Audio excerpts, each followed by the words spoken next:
안녕하세요. 2019학년도 고3 7월 합평 한국지리 해설을 맡은 강봉균입니다. 자, 항상 우리가 지금 EBS에서 되게 고품격 서비스로 제공하고 있는 게 단순한 해설과 함께 그렇죠. 바로 이러한 총평을 제공하고 있습니다. 그래서 이러한 총평을 통해서 여러분들이 앞으로 대수능이 어떻게 출제될 건지, 그다음에 남은 여름방학 동안 어떤 부분에 집중해야 될 건지 그러한 바로 득템을 할 수 있는 강의입니다. 그래서 먼저 총평을 하자면 2019학년도 대수능보다 바로 되게 중요한 시험이잖아요. 한국교육과정평가원에서 수능에 앞서서 출제하는 이번 6월 모의평가가 좀 평이하게 출제가 되었어요. 근데 이번에 봤던 바로 이 7월의 경우에는 6월 모의평가와 유사한 문제가 되게 많았습니다. 선생님 학교에서 이제 고3 담임하면서 이제 쭉 이제 끝나고 가서 이렇게 풀어보니까 지난번에 6월 달에 봤던 모의고사와 되게 유사한 형태의 문제가 꽤 많았다라는 게 보였어요. 그래서 그거를 보기 좋게 표로 한번 정리를 해봤는데요. 바로 6월 모의평가에서 나온 게 뭐였냐면은 도시체계였습니다. 그러니까 우리가 중심지 이론이라고 하는 거죠. 그래서 이게 동네 의원인지 그다음에 종합병원인지 파악하고 제시된 세 도시 중에 누가 고차 도시인지 저차 도시인지 동시에 파악하는 게 6월 모평에 나왔어요. 그래서 여기의 경우에는 6월 모평의 경우에는 지역을 경상도 쪽으로 잡아줬는데요.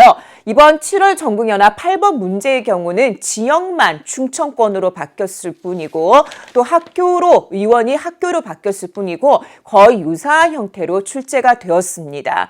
그 다음에 최근에 또 많이 내고 있는 부분이죠. 바로 최적 입지 찾기, GIS를 원리를 이용해서 제시된 조건에 맞는 최적 입지를 찾는 게 6월 모평에서도 나왔고 그 다음에 이번 7월 바로 전국연합에서도 4번 출제가 되었습니다. 무엇보다 6월 모평에서 되게 특이한 점이 보였어요.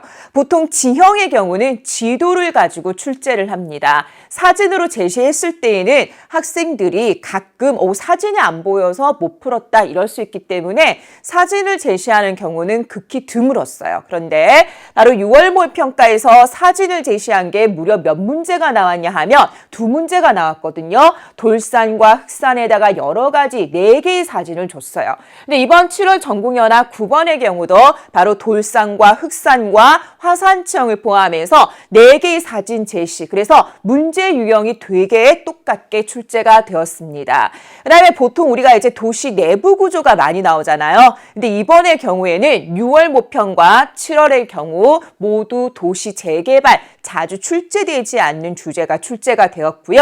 그 다음에 아까 말했지만 보통 20문항 중에 사진으로 지형을 제시하는 문제가 한 문제 있을까 말까 한데 이 6월 모의평가에서는 사진을 제시한 문제가 2문제가 있었어요. 그럼 아무래도 지도로 출제하는 것보다는 사진으로 출제하는 게 다소 쉽게 여러분들이 느껴지잖아요. 그래서 사실 6월 모의평가가 이전 연도에 작년에 6월 모의평가 그 다음에 2019학년도 수능과 비교하면 다소 좀 쉬운 경향이 있었는데 이번 7월의 경우에도 마찬가지로 좀 쉽게 나왔습니다. 그 다음에 공업, 요즘은 도별로 생산액을 제시를 하지 않죠. 예를 들면 자동차면 경기, 울산, 충남 뭐 이런 식이 아니라 주로 백지도 도시를 가지고 공업 역시 출제를 하는데요. 6월 모평에서도 역시 공업을 백지도로 제시를 했고 이번 7월에서도 역시나 공업을 도별이 아니라 백지도로 제시했다. 그래서 최근에 강조가 되고 있는 백지도 문항의 흐름이 보이고 있습니다. 그래서 직전 시험 6월 모평과 7월 합평을 비교해서 되게 얼마나 유사하게 출제되었는지 한번 봤어요. 그래서 아마 이번 시험 그렇게 어렵지 않았을 겁니다. 그 다음에 이번에는 누구와 비교를 해봤냐면 되게 중요한 시험이죠. 바로 한국교육과정평가원에서 출제한 작년 대수능과 한번 비교해봤어요. 그래서 요거는 싱크로율이 유사한 문제를 비교한 거고 이거는 뭐냐 하면 작년 대수능 문제와 이번 문제를 통해서 최근의 출제 경향을 한번 선생님이 뽑아봤습니다. 자, 다들 알고 있겠지만 사실 이 부분에서 조금 학생들이 많이 틀리는 부분이죠.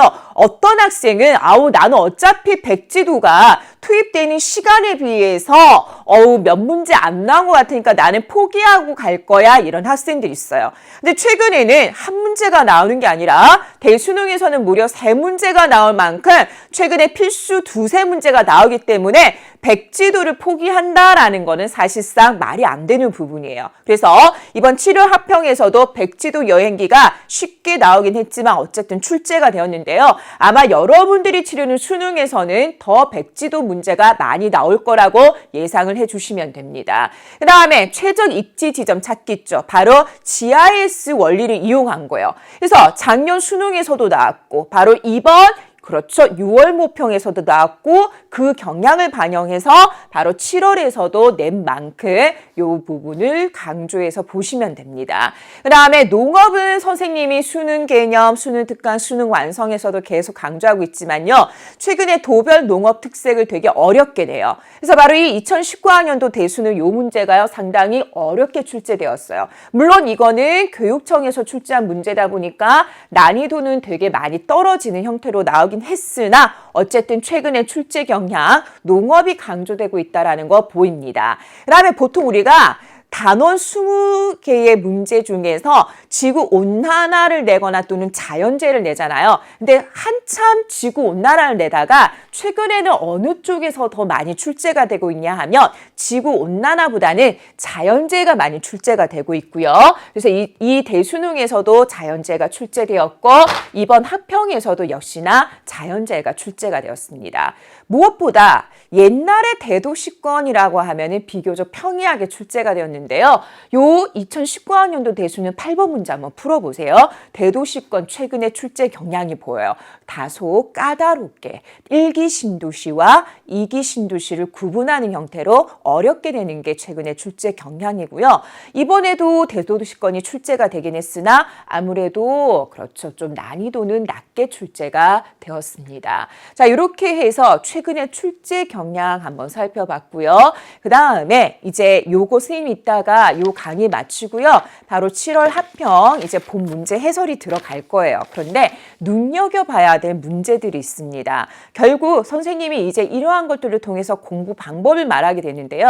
한국지리의 경우는 이 신문학 내는 내용 요소들이 거의 정해져 있죠. 기후 무조건 나온다라는 거, 그 다음에 에너지도 무조건 나온다라는 거, 하천지형도 무조건 나온다라는 거예요.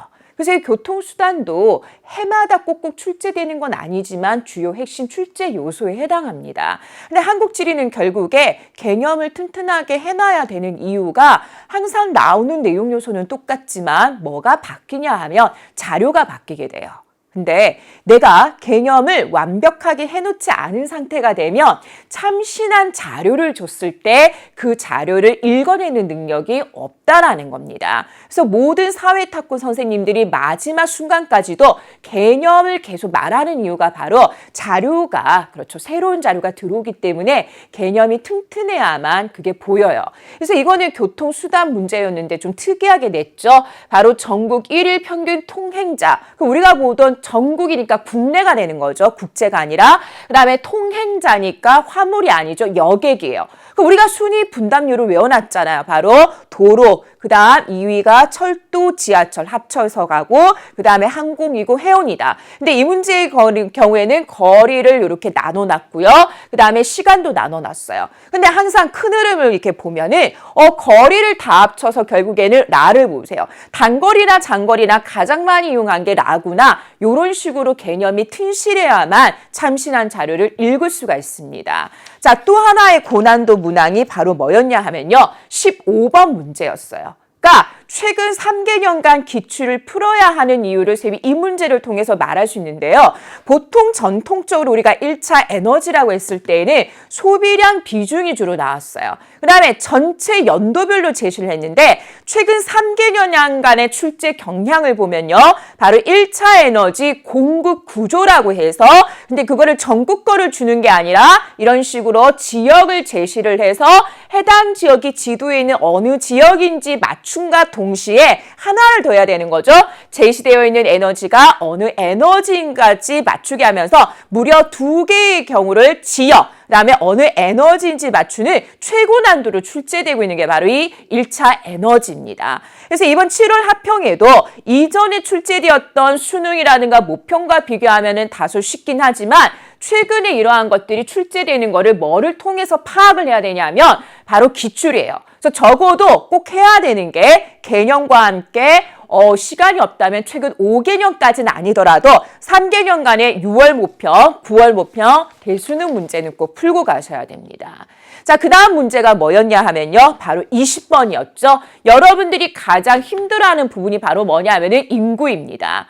근데 보통 인구 구조의 경우는 개념만으로 안 되죠. 총고양비, 그 다음에 노령화 지수, 그냥 단순히 우리가 식만 떠올려서는 이러한 고난도의 문제를 풀 수가 없어요. 바로 문제 푸는 스킬을 갖춰야 하는 건데요. 바로 그렇죠. 기출문제와 연계교재입니다. 수능 특강, 수능 완성을 통해서 바로 이러한 최고 난도의 문제 푸는 스킬을 갖춰야 되고요.